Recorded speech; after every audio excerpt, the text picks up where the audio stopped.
Joblessness has hit young Canadians like a freight train. Maybe we're the lost generation. We haven't seen anything like this in almost 100 years. It is a sorry puzzle in 3 parts: business, government, and education. Canada is the only country in the world without a National Ministry of Education, and it shows. Other countries have the answer. It's no problem finding a job after university. What's our problem? We need to stop funneling so many students through this program that leaves them with debt and unemployment on the other side. I'm Anne-Marie McDonald. This Doc Zone is Generation Jobless.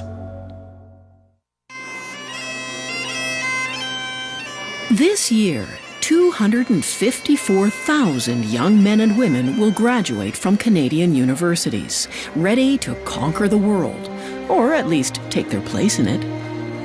Today, I can confidently say that we are ready. But are they ready for a rude awakening as they launch into a world of work that's undergoing a seismic shift?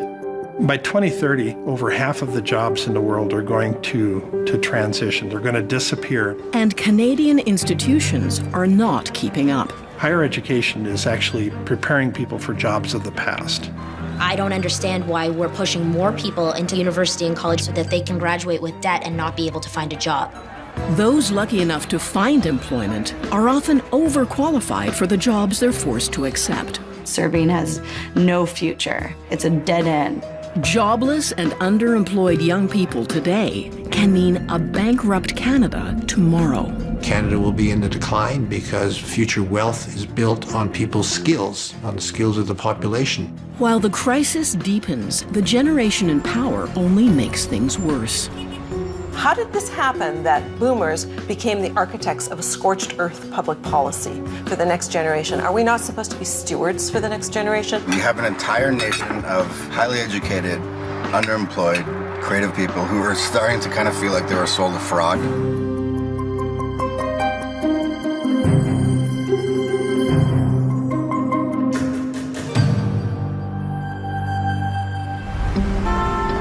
In Canada, the recession has eased for many, but not for young people.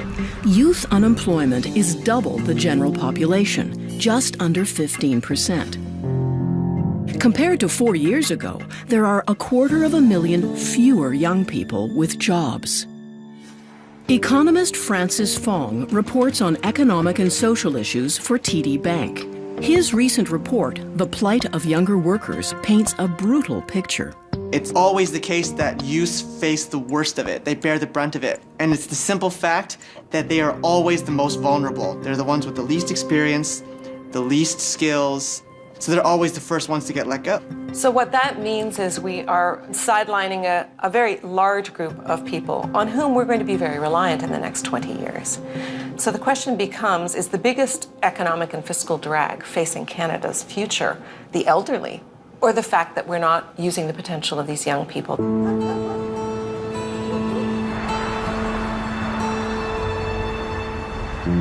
I expected by the time I was an adult that I would own my own apartment, that I would have a job where I wore high heels and business suits. I don't know. 29-year-old Azaria Bata graduated 4 years ago with a degree in urban geography, planning on a career helping build greener cities. She landed a few temporary contracts, like Vancouver's Bike to Work Week, but nothing she could rely on long term. At the moment, I'm working as a server in a Japanese restaurant. The restaurant is close to the University of British Columbia, and it's largely staffed with university grads. Tessa has a degree in international relations with a minor in Spanish. Katrina, a history degree with a minor in international relations. Alexandra, a BA in modern European studies and history. This crew is among the growing number of young people who are clearly underemployed in jobs that don't require a degree, turning their investment in higher education into pointless debt and marooning them at a dead end. The service industry is always referred to as a trap. because the money that you make there is comparable to a really good job. It's a dead end. Serving has no future, but you get kind of stuck on the road. Canada has one of the highest graduate underemployment rates in all of the OECD countries. A Canadian Policy Research Network's report estimates that 1 in 3 college and university grads between the ages of 25 and 29 end up in low-skilled jobs. Aaron Lawrence. In the not-too-distant past, a degree was virtually a guarantee of a secure full-time job. Not anymore. In fact, we're sort of facing this issue that we like to call education inflation, in which everybody in the labor market these days has some form of post-secondary education.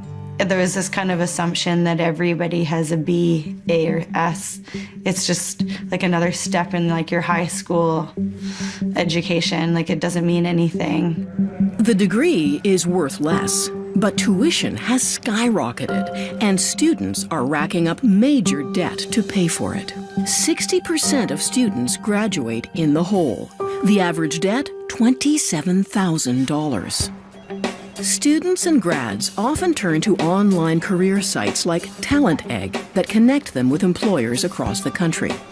As a student graduating into the workplace, the second that you have left campus, you're almost like, I think of it as like a car on the lot. So a car on the lot, let's say, is worth $40,000. The second it's driven off the lot, it's worth $20,000. And that's the same, and that's how I see students that are transitioning from school to work. They're, while they're still in school, it's almost like they're employed. They're doing something. They're students.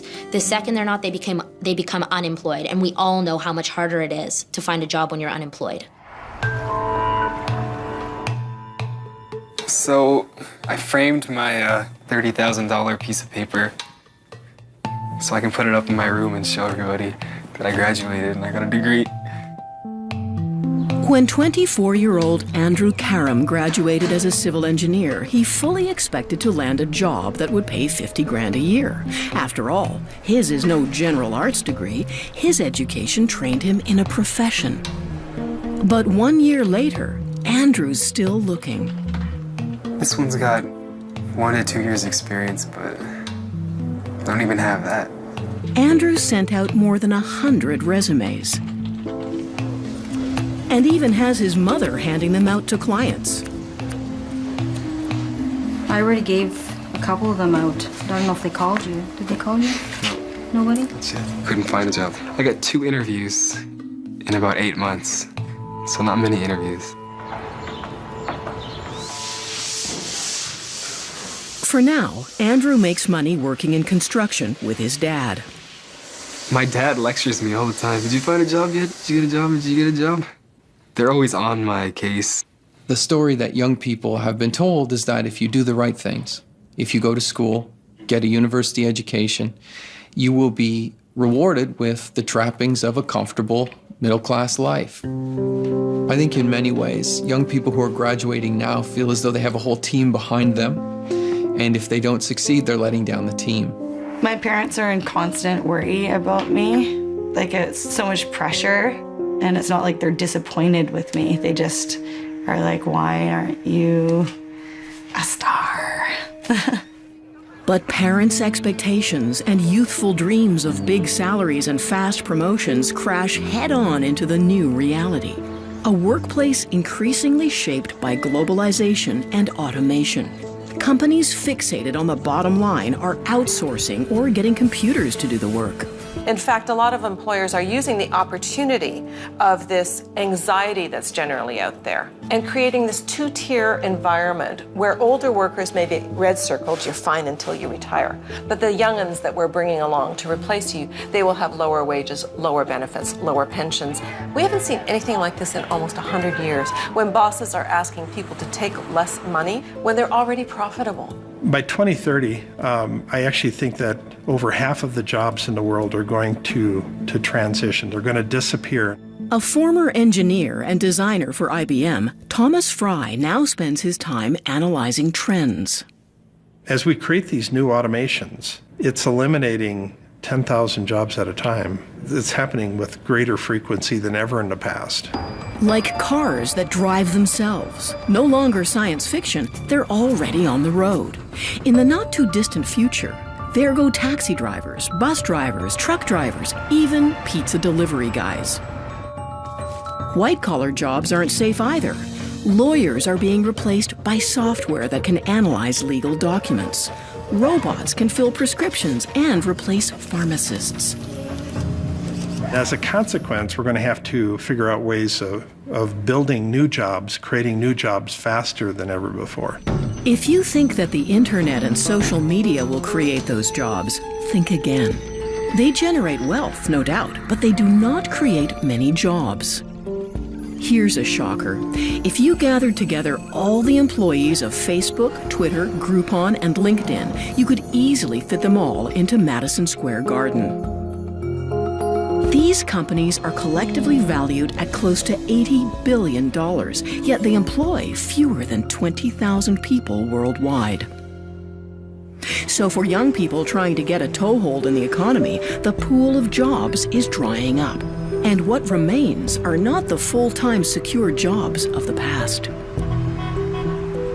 So in fact, when you take a look at what kind of jobs these young people are getting, because young people are getting some jobs, the vast majority of them are temporary. So temporary contracts, casual work, seasonal work, certainly nothing that is leading to a full-time career. This is no short-term economic blip. It's a new business model where part-time and temporary work is the new normal. There's a lot of young people today that are looking for a full-time job, but that's a different world than what we're actually living in. The average person that turns 30 years old has had 11 different jobs. My prediction is that in just 10 years, the average person that turns 30 years old will have worked between 200 to 300 different projects. We're becoming a much more project-based society.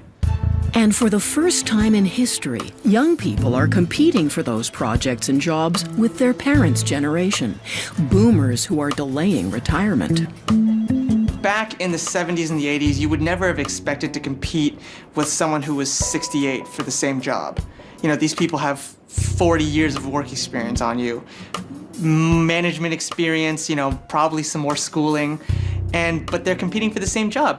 That's very unique. We did not see that competitive pressure being faced by any other cohort of young people. Coming up, does higher education actually lower your chances of finding a job? An employer is less likely to hire them because they have higher salary expectations, and of course they do. They have more debt, they have more education, of course they're expecting more. They have no work experience. And next, a Canadian university that guarantees grads a job. Every parent I've talked to has said, oh, I want my child in that program. Every single parent.